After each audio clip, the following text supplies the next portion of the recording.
আজ আমি বানাবো চিলি চিকেন। তার জন্য আমি এখানে 1 কেজির কম মাংস নিয়ে নিয়েছি, একটু কম। ভালো করে ধুয়ে লেবু মাখিয়ে 30 মিনিট রেখে দিয়েছিলাম। এবার আমি এটা ম্যারিনেট করব। তার জন্য আমি এখানে নেব 2 চামচ মতো আদা রসুনের পেস্ট, 2 চামচ সয়া সস, 1 চামচ ভিনিগার, স্বাদ অনুযায়ী নুন, দেব একটা ডিম, দিয়ে ভালো করে মাখিয়ে নেব। এখন আমি কর্নফ্লাওয়ার দেব না, ভাজার ঠিক একটু আগেই দেব।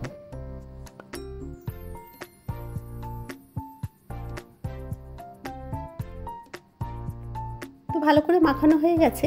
এবার আমি এটা 30 মিনিটের জন্য রেস্টে রেখে দেবো। যখন ম্যারিনেট করছিলাম তখন গোলমরিচটা দিতে ভুলে গেছিলাম, তাই একটু গোলমরিচ দিয়ে নিলাম।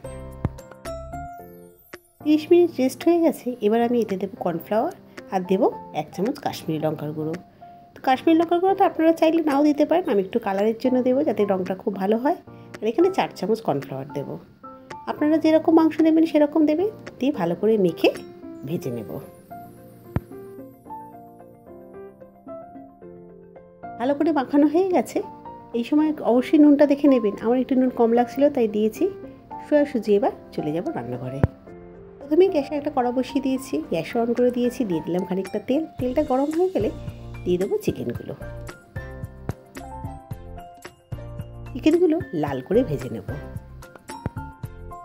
এরকম উল্টে পাল্টে ভাজবেন, তাহলে সুন্দর লাল হবে। চিলি চিকেনে চিকেনটা ভাজতে যা সময় লাগে, চিলি চিকেন করতে বেশি সময় লাগে না। যাই হোক, লাল করে ভাজা হয়ে যাচ্ছে। এবার আমি চিকেনগুলো তুলে নেব। বাদ বাকি চিকেনগুলোও আমি ভেজে নেব। ওই তেলেই প্রথমেই আমি দেবো রসুন কুচি, দিয়ে একটু নাড়াচাড়া করে নেব। এবার দিয়ে দেবো আদা কুচি, দিয়ে আবারও ভালো করে নাড়াচাড়া করব, আদা রসুনের কাঁচা গন্ধটা চলে যাওয়া পর্যন্ত।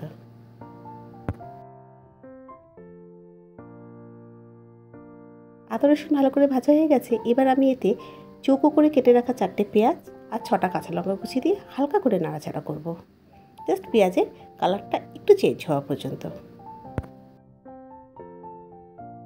ঠিক পেঁয়াজ ভাজাটা এরকম হবে, দেখুন।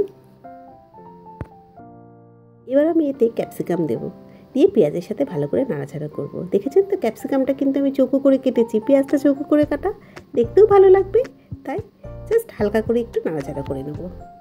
এবার আমি এতে দেবো টমেটো সস 6 চামচ মতো, 3 চামচ মতো সয়া সস, 1 চামচ ভিনিগার, দিয়ে ভালো করে নাড়াচাড়া করে নেব।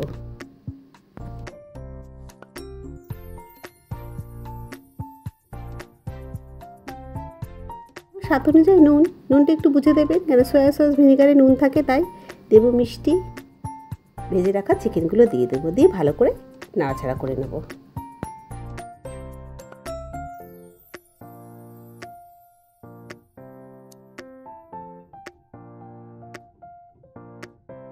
এবার আমি এতে কর্নফ্লাওয়ারগুলো জল দিয়ে দেবো। তো আমি গ্রেভি অল্প রাখবো, তাই অল্প জল দিলাম। আপনারা যদি মনে করেন গ্রেভি বেশি রাখবেন তো বেশি জল দিতে পারেন। একটু নাড়াচাড়া করে নামিয়ে নেব। এই সময় অবশ্যই নুনটা দেখে নেবেন। চিলি চিকেন আমার ডান, পুরো দেখতে দোকানের মতো হয়েছে না? তো যাই হোক, পেঁয়াজ পাতাটা আমার ছিল না তাই আমি দিলাম না। আপনারা অবশ্যই পেঁয়াজ পাতা দেবেন, টেস্টটা আরও বেড়ে যায়। চিলি চিকেন দিয়ে খাওয়ার জন্য আমি ফ্রাইড রাইস বানিয়েছি। জাস্ট আজকে দুপুরের লাঞ্চটা আমাদের জমে যাবে। আমার রিকোয়েস্ট, বাড়িতে একবার এভাবে চিলি চিকেন বানিয়ে দেখুন, জাস্ট ফাটাফাটি। রুটি পরোটার সাথে তো কোনো কথাই হবে না।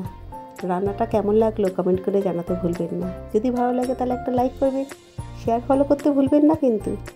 ভিডিওটা আমি এখানেই শেষ করছি। ভালো থাকবেন, সুস্থ থাকবেন।